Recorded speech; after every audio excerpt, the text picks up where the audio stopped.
देखिए एसएलपी वापस लेना ही एक थोड़ा अनयूजुअल सी बात है। ऐसा सामान्यतया होता नहीं है। या तो एसएलपी लोग देते हैं, एसएलपी को कोर्ट खारिज करता है या फिर उस पर कोई फैसला सुनाता है, लेकिन जिस सरकार ने एसएलपी किया वही वापस ले ले, ये तो थोड़ी बात ही अटपटी लग रही है। लेकिन ये तो बिहार सरकार है, यहाँ तो कुछ हो सकता है। ये तो मुझे लगता है लोग भंग की तरंग में ये लोग काम करते हैं, लगता ही नहीं कि माइंड अप्लाई किया जाता है। देखिए इस पूरे मामले का एक ही समाधान है जो मैं शुरू से कहता आया हूँ। सुप्रीम कोर्ट अपना फैसला इतनी आसानी से नहीं बदलता है। 6वीं से 8वीं तक के शिक्षकों की रिक्तियां निकाले और उसमें बीएड वालों को एडजस्ट कर ले। क्या पर राय ली जानी चाहिए थी फाइल पर, लिखित पर। लेकिन अब बिहार में तो देखिए अंधेर नगरी चौपट राजा की स्थिति है। अधिकारी को भेज दिया जाता है। नहीं, भेजा जाएगा तो हो सकता है वो पलटू राम के मौखिक आदेश पर चले गए हों। किस तरह से इन लोगों ने किया, और एक ये भी आप कह सकते हैं कि झूठी उम्मीद इन लोगों ने जगा दी बीएड वालों पर। यदि कोई कड़ा जज होता ना, कोई कड़ा न्यायमूर्ति होता ना, वो तो बिहार सरकार पर जुर्माना लगा देता कि आप कोर्ट का वक्त बर्बाद कर रहे हैं। बीएड वाले अभ्यर्थियों को लेकर जिस तरीके से सुप्रीम कोर्ट में एसएलपी दायर किया गया था, वो अब एसएलपी वापस ले लिया गया सरकार के द्वारा। आज सुनवाई हो रही थी, ऐसे में खबरें सामने निकल के आ रही है कि सरकार ने जिस तरीके से बीएड वाले अभ्यर्थियों को लेकर एसएलपी दायर किया था उसको वापस ले लिया गया है। और कहीं ना कहीं जिस तरीके से सुनवाई हो रही थी उसमें यह कहा गया जो वहां के जो जज थे उनके द्वारा कि आप अपना मुद्दा लेकर पहले वाले जज के पास जा सकते हैं जिन जज ने सुनवाई की थी। ऐसे में नीतीश सरकार ने यह साफ मना कर दिया कि हमें नहीं जाना है और जो एसएलपी उसको वापस ले लिया गया। हमारे साथ बात करने के लिए बिहार के पूर्व आईपीएस रहे अमिताभ कुमार दास है। जानने की कोशिश करेंगे अमिताभ दास से कि क्या कुछ होगा आगे चल के। अमिताभ दास जी, क्या होगा अगर अभ्यर्थी भी देखा जाए तो सुनवाई के लिए दायर किए हुए हैं कोर्ट में केस, क्या होगा? अब सुनवाई हो गई है आज, और ऐसे में सुनवाई जिस तरीके से हुई उसमें नीतीश सरकार ने एसएलपी वापस ले लिया है। देखिए एसएलपी वापस लेना ही एक थोड़ा अनयूजुअल सी बात है। ऐसा सामान्यतया होता नहीं है।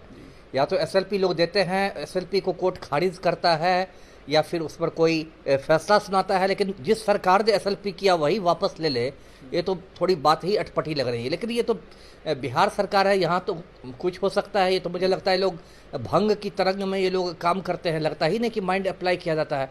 अब देखिए, मैं इस पर पहले भी मैंने कई चैनलों को इंटरव्यू दिया था। मैंने कहा था कि देखिए यदि एसएलपी इन लोगों ने किया भी है तो वो पहली सुनवाई में वो खारिज हो जाएगा, क्योंकि सारे दर्शक जानते हैं मामला जो है वो 11 अगस्त को सुप्रीम कोर्ट के फैसले से जुड़ा हुआ है।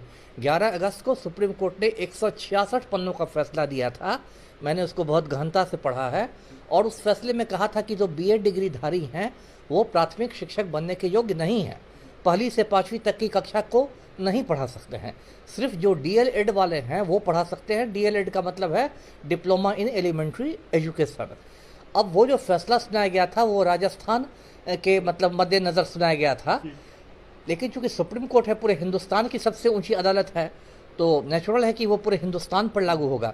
इसी बीच बिहार में जो शिक्षक नियमावली बनी थी उसमें इन लोगों ने कर दिया था कि बीएड वाले भी प्राथमिक शिक्षक बन सकते हैं, लेकिन बनने के 6 महीने के अंदर उनको ब्रिज कोर्स करना पड़ेगा। उसके बाद मुझे तो लग रहा था कि बीपीएससी हो सकता है बीएड वालों को परीक्षा देने से रोक दे, लेकिन अतुल प्रसाद सर जो है उन्होंने कहा कि नहीं, वो परीक्षा तो दे सकते हैं। उसके 24, 25, 26 को परीक्षा भी हुई। देखिए इस पूरे मामले का एक ही समाधान है जो मैं शुरू से कहता आया हूँ। सुप्रीम कोर्ट अपना फैसला इतनी आसानी से नहीं बदलता है ना। यदि आप ये समझ रहे हैं क्योंकि इस तरह से यदि बिहार सरकार आज विशेष छूट मांग रही है, कल बंगाल सरकार मांगेगी, परसों छत्तीसगढ़ मांगेगी, तब तो उसके फैसले का मतलब ही नहीं रह जाएगा। कोई छूट मांगने लगेगा हर राज्य विशेष। अब मान लीजिए, आप खुद सोचिए, मान लीजिए बिहार सरकार को सुप्रीम कोर्ट ने विशेष छूट दे दी, तो बिहार सरकार का उदाहरण देखे कल छत्तीसगढ़ सरकार पहुंच जाएगी कि हमें भी विशेष छूट दीजिए। छत्तीसगढ़ का उदाहरण देखे मध्य प्रदेश सरकार पहुंच जाएगी, तब तो ये मजाक बन जाएगा। तो इतनी आसानी से सुप्रीम कोर्ट का फैसला नहीं बदलता। इसका एक ही समाधान है। आज भी मैं कह रहा हूं कि 6वीं से 8वीं तक के शिक्षकों की रिक्तियां निकाले और उसमें बीएड वालों को एडजस्ट कर ले, है ना। ये जो नौटंकी चल रही है, अब देखिए एसएलपी करने का जो फैसला किसका था वो मुझे नहीं मालूम है। कायदे से यदि आप एसएलपी करने जा रहे हैं तो कायदे से जो बिहार के महाधिवक्ता हैं, एडवोकेट जनरल जो होते हैं, उनकी राय ली जानी चाहिए थी। संचिका पर राय ली जानी चाहिए थी, फाइल पर लिखित पर। लेकिन अब बिहार में तो देखिए अंधेर नगरी चौपट राजा की स्थिति है। अधिकारी को भेज दिया जाता है। नहीं, भेजा जाएगा तो हो सकता है वो पलटू राम के मौखिक आदेश पर चले गए हों, है ना।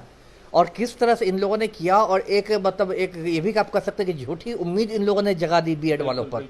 आपको याद होगा जिस दिन एसएलपी मतलब फाइल किया जा रहा था, उस दिन बहुत सारे टीवी चैनलों ने पहले ही से दिखाना शुरू कर दिया था कि बीएड वालों के लिए खुशखबरी, बीएड वालों के लिए खुशखबरी, अब वो भी बन सकेंगे प्राथमिक शिक्षक, है ना। मैंने कहा अभी क्यों चिल्ला रहे हो, अभी तो सुप्रीम कोर्ट का फैसला आया ही नहीं है।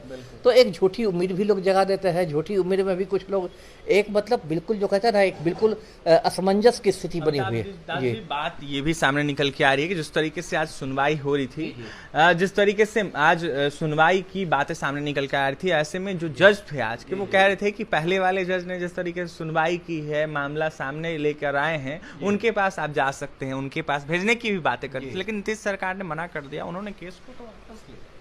तो वापस लिया तो इसका क्या मतलब है? यदि कोई कड़ा जज होता ना, कोई कड़ा न्यायमूर्ति होता ना, वो तो बिहार सरकार पर जुर्माना लगा देता है कि आप कोर्ट का वक्त बर्बाद कर रहे हैं। अरे कोर्ट मजाक थोड़ी है सुप्रीम कोर्ट कि आज आपने एसएलपी लगाया, फिर वापस लिया, फिर लगाया, फिर वापस ले लिया, आप कोई खेल खेल रहे हैं।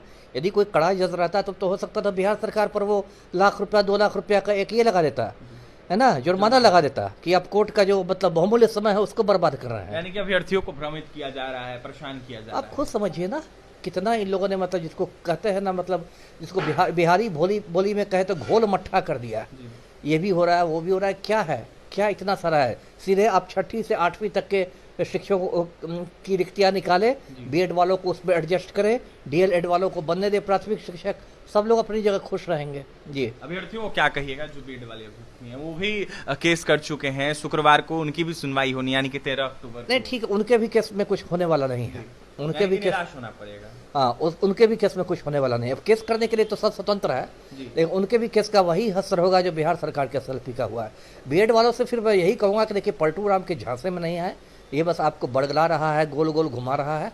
आप बस यही इसी के लिए सरकार पर दबाव बनाइए कि सरकार 6ठी से 8वीं तक के शिक्षकों की रिक्तियां निकाले और उसी में आपका कल्याण होगा। जी बिल्कुल, 6ठी से 8वीं तक की रिक्तियां सरकार निकाले तभी आपका कल्याण हो सकता है। ऐसे में आप कोर्ट के चक्रे काटते रह जाएंगे, आपकी बहाली जो है प्राथमिक में नहीं हो पाई, क्योंकि सुप्रीम कोर्ट का ये आदेश है। अमिताभ कुमार दास बिहार के पूर्व आईपीएस ने जमकर नीतीश सरकार पर निशाना साधा है, तो वहीं यह साफ कह रहे थे कि जिस तरीके से आज सुनवाई हुई है कहीं ना कहीं निराशाजनक है। ऐसे में सरकार यह जानती थी, इसलिए अभ्यर्थियों को गोल गोल घुमा रही है और कहीं ना कहीं अभ्यर्थियों को भ्रम में रख रही है। अभ्यर्थी भ्रम में ना रहे। अगर आप बीएड के अभ्यर्थी हैं तो वहीं देखा जाए तो 6 to 8 की जिस तरीके से वैकेंसी आएगी उसमें आप अप्लाई कर सकते हैं, उसकी तैयारी कर सकते हैं। ऐसे में झांसे में सरकार के ना आए, सरकार की बातों पर भरोसा ना करे अभ्यर्थी। फिलहाल जिस तरीके से आज सुप्रीम कोर्ट का फैसला आया है, इसको लेकर तमाम प्रतिक्रिया दे रहे थे अमिताभ कुमार दास। और भी तमाम खबरों के लिए NBC 24 के साथ बने रहे पटना से सहयोगी अमित के साथ अभिषेक की रिपोर्ट।